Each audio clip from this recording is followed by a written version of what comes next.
ready, Nathan?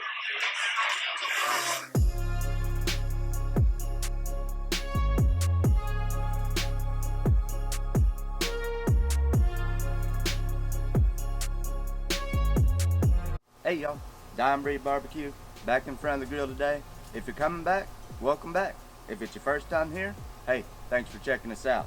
Today we're going to be talking prime rib. If you're like me, it's getting close to Christmas time. I've already had enough turkey and ham. Prime rib is a great option to serve up.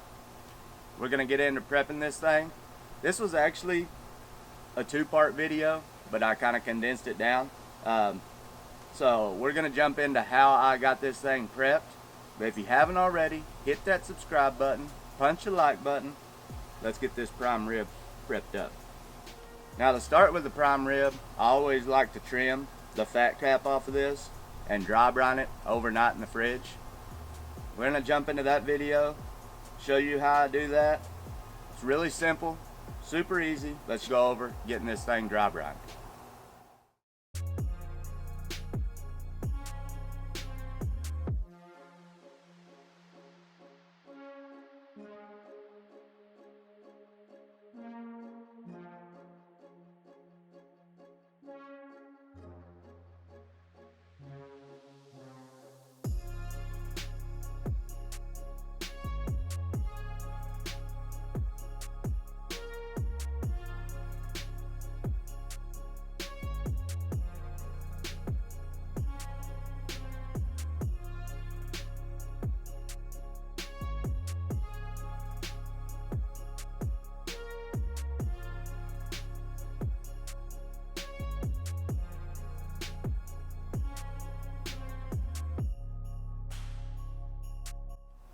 So as you can see in the dry brine video, like I said, it's nothing real hard. We just took the fat cap off, covered it liberally with salt, and then just put it in the fridge and let it hang out. That's what gives it this real pretty red color.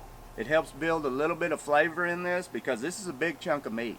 So all that salt that was put on here has absorbed into that meat. I didn't wipe any of it off. You can just see that it's just all absorbed into that meat. So that's going to help give it more flavor, beefy flavor, and it's going to help get some seasoning on the inside of that meat. Now we're going to get into how I prep it before I put it on the grill. Now this is a 2-bone roast. I still got the bones in there. You see some people come back and they'll take and cut those bones off and then tie them back onto the meat before they cook it. I'm not going to do all that just because it's just as easy to cut them off after it's cooked. So we're going to get into it. I'm going to tie this up. Tie it up to help give it an even cook, helps it hold itself together. So we're just going to come in here, tie this thing up.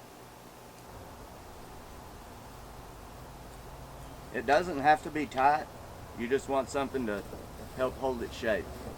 So it's a 2-bone roast, so we're going to use 2 pieces of string to tie it up.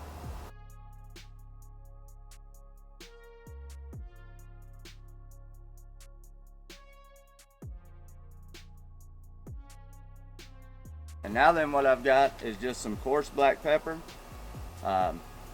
18 mesh. We're going to come back and put some pepper on this thing.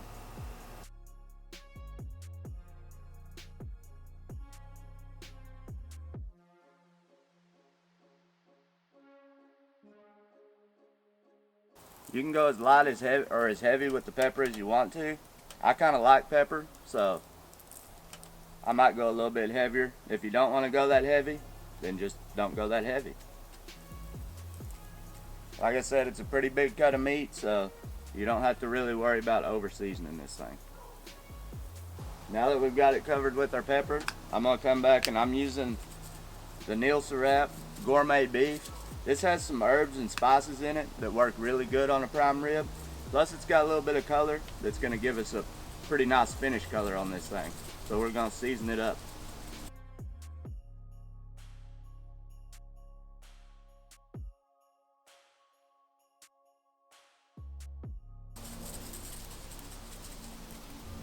This is going to help build that crust that we're looking for. It's going to be good.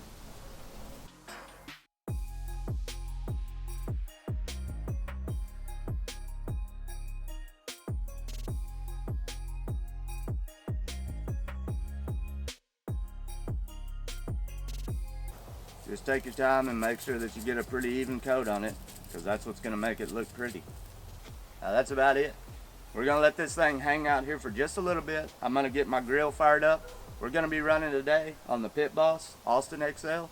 We're going to be running at 300 degrees. We're going to get this thing on there and let it go.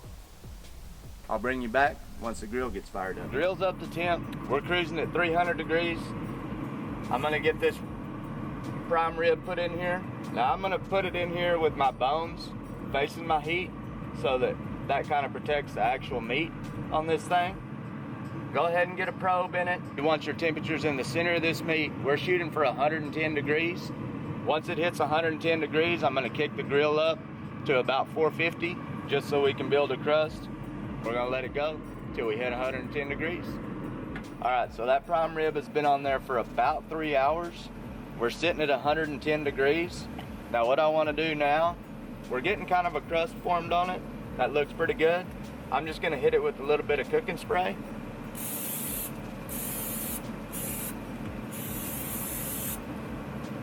Just to help really go ahead and build a nice crust. Like I said, we're going to kick this thing up to 450 degrees now because we're not searing it.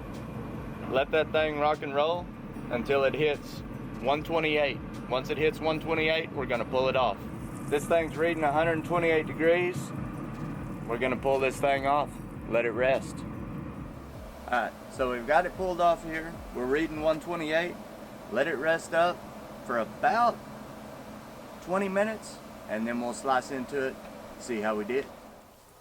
Alright, so here we are. That prime rib is done. We wound up smoking at 300 degrees for about 3 hours, just until the internal temps hit 110 degrees.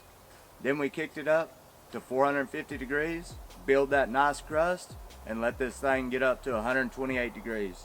Once it hit 128 degrees, we pulled it off, let it rest 20 minutes, and this is what we got. Now just a moment of truth. Let's slice into it, see how we did.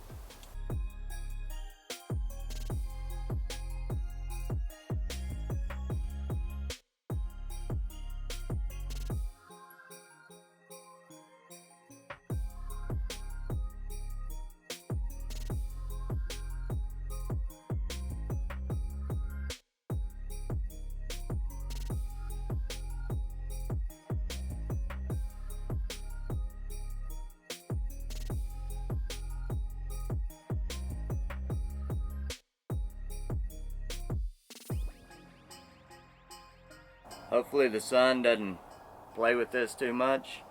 It's tough to see what meat looks like in the sunshine, but we're just going to go ahead and pull it open here.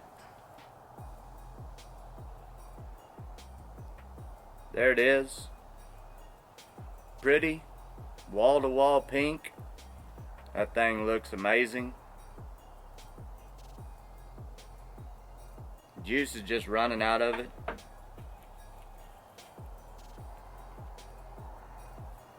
Get one over here and get a slice off of it.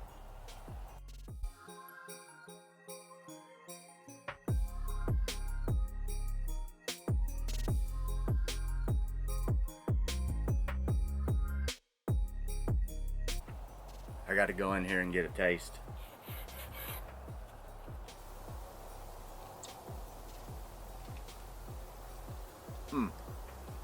The flavor on this thing is perfect.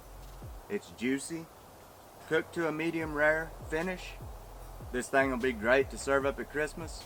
Hey, if you like what you see here, I got an Instagram page at Dyin Barbecue. I also got a Facebook page, Dyin Barbecue. Get your prime rib, cook it up for Christmas, serve it to everybody.